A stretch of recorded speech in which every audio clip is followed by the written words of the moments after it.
राजा दशरथ ने राजकुमारों, उनकी पत्नियों, ऋषि महर्षियों, मंत्रियों एवं परिजनों के साथ अयोध्या के लिए प्रस्थान किया। प्रस्थान करते ही सभी ओर भयंकर शब्द करने वाले पक्षियों आवाजें सुनाई देने लगीं। पृथ्वी पर विचरण करने वाले वन्य पशु उनकी बाईं ओर दौड़ने लगे। इस पर दशरथ ने वशिष्ठ जी से कहा, गुरुदेव, ये कैसी माया है? जहां पक्षियों का भयंकर स्वर अपशकुन का सूचक है, वहीं मृगों का बाने होकर जाना शुभ शकुन की सूचना देता है। दोनों प्रकार के शकुन एक साथ क्यों हो रहे हैं? महाराज दशरथ के इस प्रश्न के उत्तर में वशिष्ठ जी बोले, पक्षियों के भयंकर ध्वनि से ज्ञात होता है कि कोई भय उत्पन्न करने वाली घटना घटने वाली है, और मृग आदि पशुओं के इस प्रकार जाने से पता चलता है कि वह भयानक घटना सरलता से शांत हो जाएगी। इसलिए आप किसी प्रकार की चिंता न करें। ये वार्तालाप अभी चल ही रहा था कि बड़े जोरों की आंधी आई, परिणाम स्वरूप वृक्ष पृथ्वी पर गिरने लगे। तभी राजा दशरथ को भृगुकुल के ऋषि परशुराम दृष्टिगत हुए। उनकी वेशभूषा बड़ी भयंकर थी। बड़ी बड़ी जटाएं उनके तेजस्वी मुख पर बिखरी हुई थीं, नेत्रों में क्रोध की लालिमा थी। कंधे पर कठोर फरसा और हाथों में धनुष बाण थे। ऋषियों ने आगे बढ़कर उनका स्वागत किया और इस स्वागत को स्वीकार करने के उपरांत वे श्री रामचंद्र से बोले, दशरथ नंदन राम, हमें ज्ञात हुआ है कि तुम बड़े पराक्रमी हो और तुमने शिव जी के धनुष को भंग कर दिया है और इस प्रकार तुमने अपूर्व ख्याति प्राप्त की है। मैं तुम्हारे लिए एक और अच्छा धनुष लाया हूं। ये धनुष साधारण नहीं है, बल्कि जमदग्नि कुमार परशुराम का है। इस पर बाण चढ़ाकर तुम अपने शौर्य का परिचय दो। तुम्हारे बल और शौर्य को देखने के पश्चात मैं तुमसे द्वंद्व युद्ध करूंगा। परशुराम की बात सुनकर राजा दशरथ विनीत स्वर में बोले, भगवान, आप वेदविद स्वाध्यायी ब्राह्मण हैं। क्षत्रियों का विनाश करके आप बहुत पहले ही अपने क्रोध को शांत कर चुके हैं। आपने इंद्र के समक्ष प्रतिज्ञा करके अस्त्र शस्त्र का परित्याग भी कर दिया है। इसलिए हे ऋषिराज, आप इन बालकों को अभय दान दीजिए।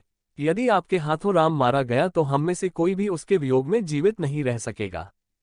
परशुराम जी ने दशरथ की बात पर कुछ भी ध्यान नहीं दिया। वे राम से बोले, राम, संसार में केवल दो ही धनुष सर्वश्रेष्ठ माने जाते हैं। सारा संसार उनका सम्मान करता है। विश्वकर्मा ने उन दोनों को स्वयं अपने हाथों से बनाया था।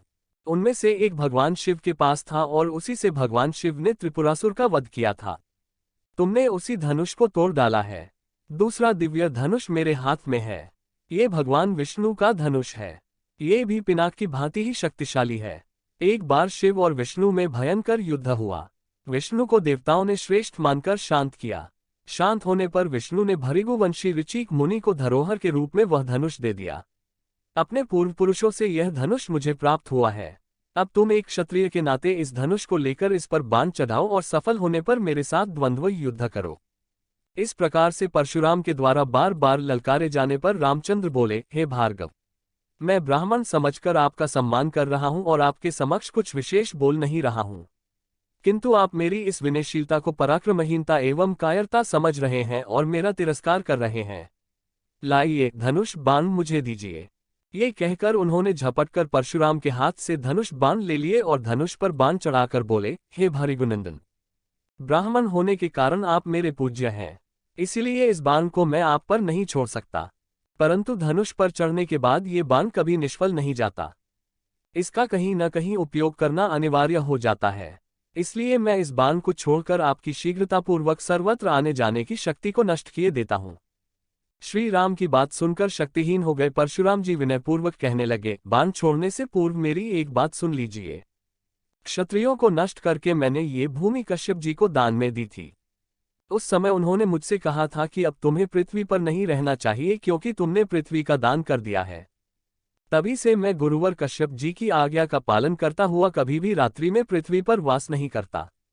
अतः हे राम, कृपा करके मेरी गमन शक्ति को नष्ट मत करो। मैं मन के समान गति से महेंद्र पर्वत पर चला जाऊंगा। मुझे ज्ञात है कि इस बाण का प्रयोग निष्फल नहीं जाता, इसलिए आप इस बाण के द्वारा उन अनुपम लोकों को नष्ट कर दे जिन पर मैंने अपनी तपस्या से विजय प्राप्त की है।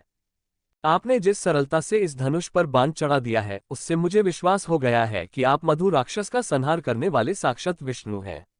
राम ने परशुराम की प्रार्थना को स्वीकार किया और उनके द्वारा तपस्या के बल पर अर्जित समस्त पुण्यलोकों को नष्ट कर दिया। इसके पश्चात परशुराम जी तपस्या करने के लिए महेंद्र पर्वत पर चले गए और वहां उपस्थित सभी ऋषि मुनियों सहित राजा दशरथ ने रामचंद्र की भूरी भूरी प्रशंसा की। रामायण के सभी भाग सुनने के लिए हमारे चैनल को सब्सक्राइब और लाइक करें।